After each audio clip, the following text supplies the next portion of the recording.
ko winda e jayndeji.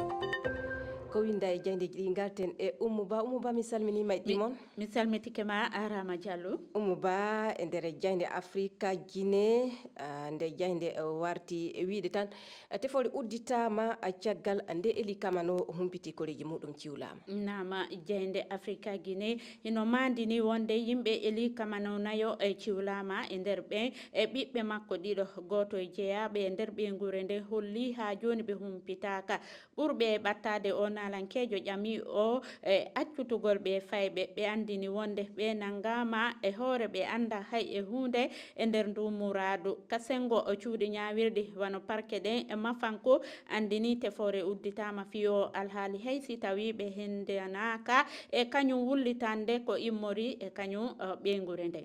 Jaynde Aminata wi e banggue société civile toon du mette nanama yeeru Mamadou Siré Dioum horejo fedde noddirande PDG na PEJ Oumouba. Nama tigile Mamadou Siré Dioum ko horejo fedde e daraninde démocratie e ɓurtu e Guinée e ɓangini anga weltare makko e ko fati e ciwlagoɓe fayɓe o andini hiɓe e hanya accitede ko ɓuuri e yawude e kadi o ƴami e ngulamu faddew etago fi no ndumuradu laaɓira e daranago tasifa ɗum ɗo wawa wattude e nder e Guinée. Sene weba kañum wi Mamadi Doumbouya woni mo Eli Kamano tumi nangude na fajoni nangugol koreji makko ɗi. Nama Eli Kamano ƴami mofte e windere nde e wallitagol haɓugo fi jagguji wonaɗi e fawede e dow guinenaɓe ɓen e fayi e nder ɗi e nde e jeynde hiɓe mandini e ciwlagol lundiɓe laamu wona hande woni ko fuɗɗi gila Mamadi Doumbouya ari ka hoore yaaku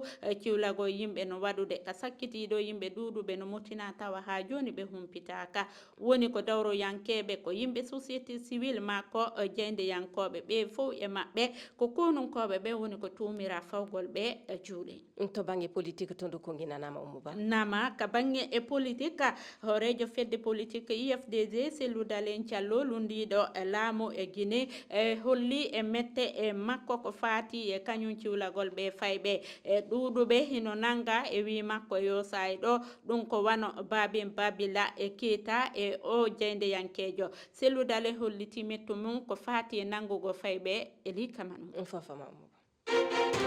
Rama Diallo.